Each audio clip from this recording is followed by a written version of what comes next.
আলামিন বলেন, আল ইয়াউমা নাখতিমু আলা আফওয়াহিহিম ওয়া তুকাল্লিমুনা আইদিহিম ওয়া তাশহাদু আরজুলুহুম বিমা কানু ইয়াকসিবুন।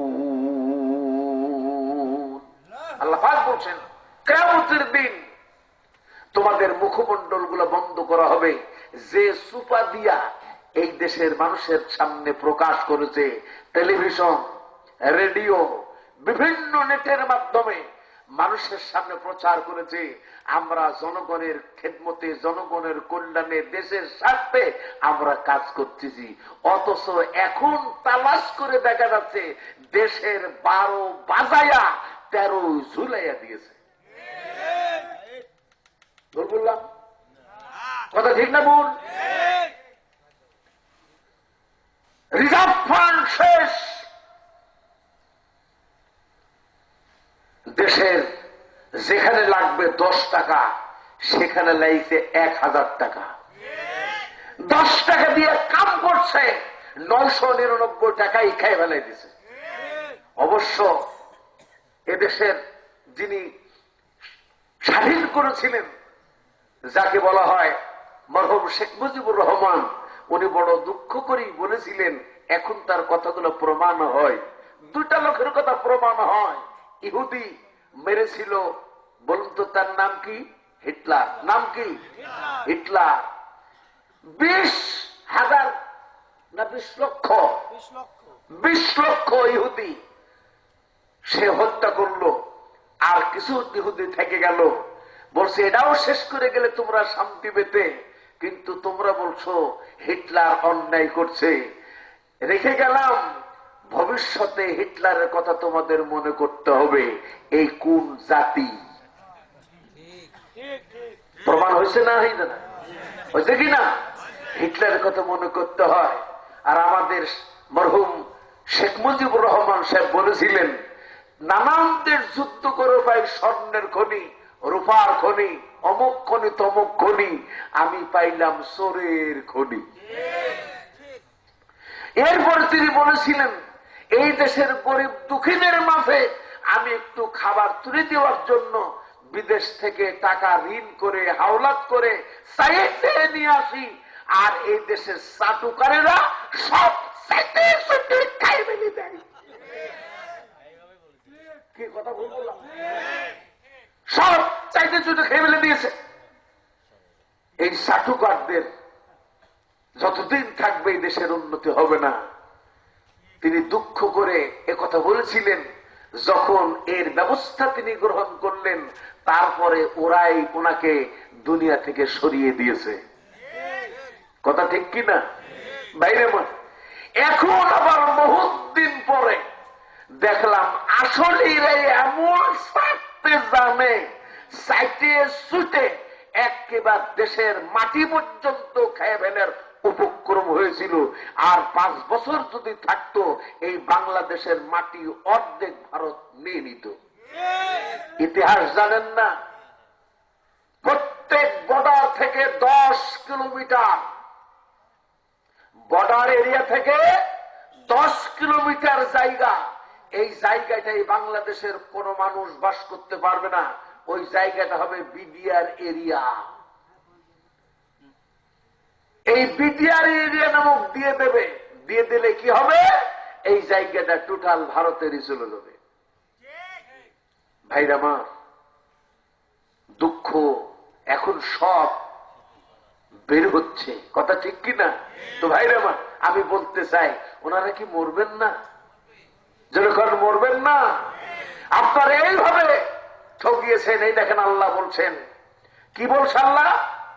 আল্লাহ রাব্বুল আলামিন বলেন, ফাদখুলু আবওয়াবা জাহান্নাম খালিদিনা ফিহা ফালাবিসা মাসওয়াল মুতাকাব্বিরিন।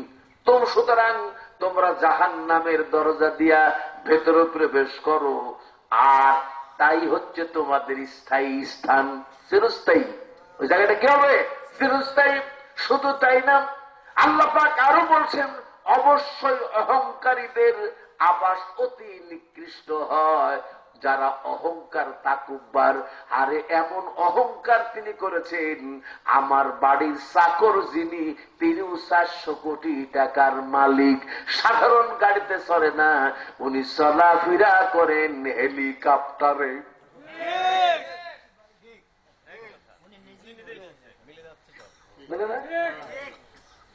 কি ভাই, মৌলবীর এই কথা বলে বলি তো ওনাদের ফোসা পড়তো।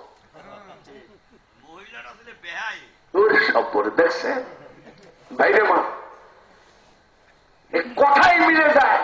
এরা সব জাহান্নামে যাবে, এদেরকে কেউ বাঁচাতে পারবে না। জাহান্নাম খুব শান্তির জায়গা না, কি বলুন? কি বলুন? শান্তির জায়গা। আযাবুন আলীমুম বিমা কানু ইয়াকযিবুন, কঠিন পীড়াদায়ক শাস্তি। একবার যে জাহান্নামের মধ্যে ঢুকছে, সারা জীবন এয়ার কন্ডিশনে বাস করেছেন, দামি দামি খানা খেয়েছেন, এরপর জীবনে কোনোদিন দুঃখ কাকে বলে অনুভব কোনোদিন করেন নাই। এই ব্যক্তি যখন জাহান্নামের আগুনে দেওয়া হবে, জাহান্নাম থেকে বের করার পর তারে প্রশ্ন করা হবে, তুমি কি জীবনে কোনোদিন সুখ করেছো, সুখ দেখেছো, অনুভব করেছো? চিৎকার মেরে বলবেন, না না না, আমার জীবনে আমি কোনোদিন সুখ কাকে বলে কোনোদিন দেখি নাই। যেমন ধরে ধরে ছাগলের মতো টানতেছে, আর ওরা বুঝতেছে ফেলার নাম। আইন মন্ত্রী, ওরে সর্বনাশ, চ্যাটাং চ্যাটাং কথা। আইন মন্ত্রী এখন আইনের আওতায় আছে না আইনের আওতা ছাড়া? উনি বলতেন, আইন ছাড়া কোন বেআইনি কথা আমি বলিতে পারি না। উনি জীবন ভর বেআইনি কাজ করে গেছেন, এখন অরিজিনাল আইনে কিরকম আইন, কাকে বলে, ও কত বড় কার, কি কি উদাহরণ সহকারে ওনাকে বুঝাইয়া দেওয়া হবে ইনশাআল্লাহ। ট্রাইব্যুনাল ওনাদেরই তৈরি, ট্রাইব্যুনাল কাউকে আহ্লাদ করে আনতে হবে, নিজের দড়িতে নিজেই ফাঁস। তুমি যাইবা কোনখানে, যাইবা কেমনে, ধরা পড়ে গেছো তুমি আল্লাহর কুদরতি জালে। কেউ বাঁচাতে পারবে না ভাইরে মা। এই জন্য আমাদের কবরে যেতেই হবে না, হবে না আমার বন্ধুরা। সেই কবরের ভয় যদি, মৃত্যুর ভয় যদি মানুষের অন্তরের সামান্য থেকে সামান্যতম একটু চিন্তা করে, ওই মানুষটা কখনোই অন্যায় তার দ্বারা হতে পারে, অন্যায় কর্ম সে করতে পারে, অন্যায় ভাবে মানুষের সম্পদ লুটে নিতে পারে না। এই জন্য দরকার সৎ লোক। যেরকম কি দরকার, আর যেরকম কি দরকার? আল্লাহর আইন চাই, একটু জোরে বলেন না। আল্লাহর আইন চাই, সৎ লোকের শাসন চাই। আল্লাহর আইন আর সৎ লোকের শাসন যেখানে থাকবে, সেখানে মানুষ শান্তিতে থাকবে না অশান্তিতে থাকবে? আমরা শান্তি চাই না অশান্তি চাই? আমরা সৎ লোক চাই না অসৎ লোক চাই? হযরত ওমর খাত্তাব রাদিয়াল্লাহু আনহুর একটা কথা না বললেই আর হলো না, বলবো। নিজের কলিজার টুকরা সন্তান আবু শামা, নাম কি? নাম কি? একজন প্রেসিডেন্ট অন্য